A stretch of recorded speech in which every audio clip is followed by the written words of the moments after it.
안녕하세요. 이래저래 평일을 이제 걸어가면서 이래저래 떠들면서 시간을 보내고 있습니다.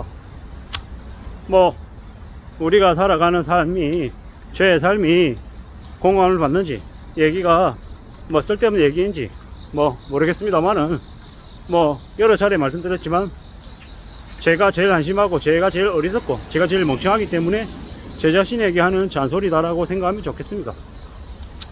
자꾸 이제 이런저런 얘기를 하는데, 지금 이 시간에는 뭘 얘기해 볼까? 사기 사건 관련해 가지고 얘기를 좀 해볼까 합니다. 사기, 기망이라고 얘기합니다. 우리가 누군가에게 돈을 빌려줄 때, 투자를 할 때 뭘 해야 되냐? 무조건 이체해야 됩니다. 현금으로 건네서는 안 됩니다. 현금으로 건네면 나중에 소송, 고소, 송사에 이제 휘말리면 증거불충분으로 인정이 안 됩니다. 또한 무조건 기록 남겨야 됩니다. 녹취를 하든 카톡이든 문자 메시지든 무조건 남겨서 캡처해 놓고 기록을 보관해 놔야 됩니다. 그게 또 증거가 됩니다. 확실한 건 뭐든지 남겨야 된다는, 기록을 남겨야 된다는 거. 그리고 확인해 봐야 됩니다. 조용히 너만 알고 있으라고 얘기하고, 이거 다른 누군가에게 알리면 안 된다고 얘기하고, 그렇게 얘기하고 비밀리에 이제 조용히 벌어지는 일인 것처럼 얘기하면 일단 의심해 보십시오. 세상에 비밀 없습니다. 뭐 그리고 확인해 볼 수 있는 것들은 최대한 다 확인해 봐야 된다는 겁니다. 특히나 투자 명목으로 하면, 투자는 돈을 잃어버려도 안 돌려줘도 있잖아요. 그게 기망이나 사기죄로 해당되지 않습니다. 그리고 아예 그 시점에 사기를 칠 목적으로 뭔가를 했다라고 하는 걸 증빙해야 되는데 그게 참 쉽지 않습니다. 뭐 이래저래 그런 거 다 증빙했다 치더라도 형사고소를 시작해 가지고 경찰서 몇 번 들락날락거리고 뭐 재판하고 공판기를 잡고 선고하고 이렇게 하는 과정이 너무 길다라는 겁니다. 저 같은 경우에 지금 4년째 하고 있습니다. 4년째. 2019년에 문제가 터져서 그걸 가지고 경찰에 이제 고소장을 써가지고 넘기고 한 이후 지금까지 오는데 벌써 4년째인데 아직 완결된 게 아니고 진행 중입니다. 어이가 없잖아요. 2019년에 고소소장을 썼는데 경찰서에 넘기고 그게 조사가 시작이 되고 하는 중간 과정에 경찰서에 조직 개편되면서 사건이 1년 반 이상 또 공중에 붕 떠 있었어요. 이래저래 하고 재수사 명령 내려오고 또 재조사하고 재수사하고 어쩌고 저쩌고 하다 보니까 시간이 훌쩍 넘어가 버리더라고요. 금방 이루어지는 일이 아니다라는 겁니다. 그리고 사기를 친 놈들 중에서, 난다 긴다 하는 쓰레기 같은 놈들 중에서 이러한 상황들을 너무도 잘 이용하는 놈들이 많습니다. 어떻게 흘러가는지 더 잘 압니다. 웬만한 변호사보다 사기꾼 피해자들, 사기꾼 가해자들이 이러한 상황들을 더 잘 알고 더 악용합니다. 그래서 보통의 피해자들은 중간 과정에서 포기해버립니다. 왜? 너무 힘드니까, 너무 괴로우니까. 근데 사기죄에 휘말려 가지고 지내는 분들께 감히 말씀드리면 절대로 포기하지 마시라, 끝까지 간다라고 생각하고 움직이게 라는 말씀을 좀 드리고 싶습니다. 뭐 이래저래 당한다라는 게 얼마나 충격인지 알죠. 돈을 잃어버린 것도 있지만 사람에 대한 이제 배신감, 배반감 이런 것들 때문에 또 힘들어 하는데요. 절대로 포기하지 마시고, 여러 가지들을 차분하게 준비해서 하면 밝혀낼 수 있다라는 거죠. 그리고 그 과정이 되게 길다라는 거죠. 제가 지금 4년째인데 아마도 5년까지는 갈 것 같다라는 생각을 해봅니다. 얼마 전에 이제 불국석 9공판이 이제 결정이 됐는데 그놈이 이제 변호사 선임하면서 또 미뤄졌어요. 한 달 뒤쯤으로, 한 달 10일 뒤쯤으로 미뤄졌어요.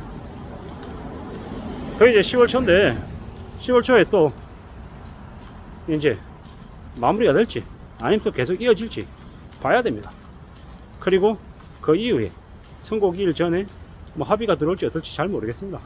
하지만 뭐 이제 이러한 것들을 이제 말씀드린 지 얼마 안 됐는데요.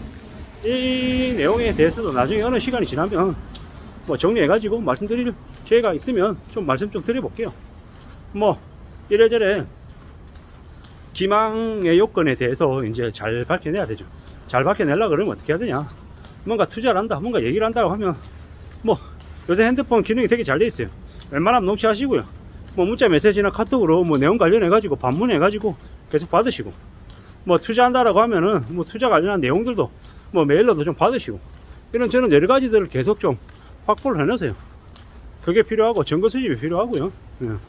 포기하지 않는 마음도 필요하고, 뭐 변호사 선임 해가지고 이래저래 하려고 하면 변호사 비용이나 여러 가지 좀 많이 들어서 좀 부담이기도 한데, 그것 또한 쉽지는 않겠지만 1인으로 스스로 이제 알아보고 해가지고 결정짓는 것도 가능할 수 있으니까 그것도 좀 따져보시고. 법이라고 하는 게 되게 멀리 있고 보통 사람에게는 좀 어려운 게 맞습니다. 하지만 포기하지 않고 계속 움직이면 또 찾을 수 있다라는 게 또 제가 드리고 싶은 얘기입니다. 누가 뭐라 그래도 계속 가보자고, 꾸준히 앞으로 전진하면 될 것 같습니다. 세상에 뭐 모든 일이 다 내 뜻대로 되는 건 아니지만, 포기하지 않으면 그러면 길은 또 열릴 수 있겠다라는 겁니다. 변호사 도움도 받아야 되고, 뭐 여러 경로에 사람들에게도 문의도 하고 해야겠지만, 사기죄로 이제 쳐넣는 거, 처벌받게 하는 것도 불가능한 일 아니다. 수집하고 움직이고 했으면 처벌시킬 수 있다라는 감히 말씀을 좀 드리고 싶었습니다. 불구속 908, 저도 용어 정확하게 잘 모릅니다. 뭐 10월 초에 이제 공관기일 날 가서 이제 또 하게 될 텐데, 뭐 보고 또 그 후속 얘기들을 드릴 수 있으면 또 드리도록 할게요. 뭐 사기죄 1년에 징역 1년이라고 하는데 두고 봐야죠. 뭐 공탁이라고 하는 제도 있고, 뭐 처벌하기 전에 합의라고 하는 과정도 있습니다. 그러한 과정들도 뭐 이런저런, 전 지금은 이제 되게 관심이 많은데요. 뭐 사익 금액의 전액을 받는 경우도 있고, 반만 받는 경우도 있고, 3분의 1만 받는 경우도 있고, 여러 가지 경우가 있는데, 뭐 기소가 되고 뭐 공판길이 잡히고 이러면 아무래도 뭐 합의를 통해 가지고 피해 금액을 좀 되돌려 받을 수 있는 가능성이 좀 커지는 거고, 아예 그런 과정조차도 가지 못하면 뭐 그러면 거의 못 받는 경우가 허다하다라고 하죠. 사기죄를 당하고 난 뒤에 피해 금액을 일부라도 조금이라도 회수받는 율이 2% 3% 밖에 안 된답니다. 그만큼 사기죄를 짓고 이제 피해 보상을 안 해주는 놈들이 상당수라는 얘기인데요. 뭐 그래서 어른들이 그렇게 얘기하나 봅니다. 함부로 남에게 내 돈 건네지 말라고. 돈이 건네지는 순간 못 돌려받는다고 얘기하는 게 괜히 그렇게 얘기하는 게 아닌 것 같습니다. 뭐 사기꾼들이 난무하는 게 대한민국이고, 그들에 대한 처벌이 매우 적은 게 한국입니다. 앞으로 우리는 어떻게 살아야 되고 어떤 마음으로 또 헤쳐나가야 될지 잘 따져보죠. 우리가 살아가는 삶이 참으로 녹록지 않고 어렵고 막막하더라는 거, 그리고 점점 더 시간을 두고 보면서 우리의 삶을 어떻게 대비할지를 또 강구해야 될 것 같다는 겁니다. 사기죄 당하지 않는 방법, 기대 이상의 수익을 요구할, 얘기할 때 안 믿는 겁니다. 그리고 집에 가서 가족들하고 상의한다. 그리고 뭐 공개적인 것들만 추구한다. 자기만 알고 있는 내부 거래, 내부 자료, 내부 비밀이다, 이런 말을 안 믿는다 라는 게 걸려들지 않는 길인 것 같습니다. 감사합니다.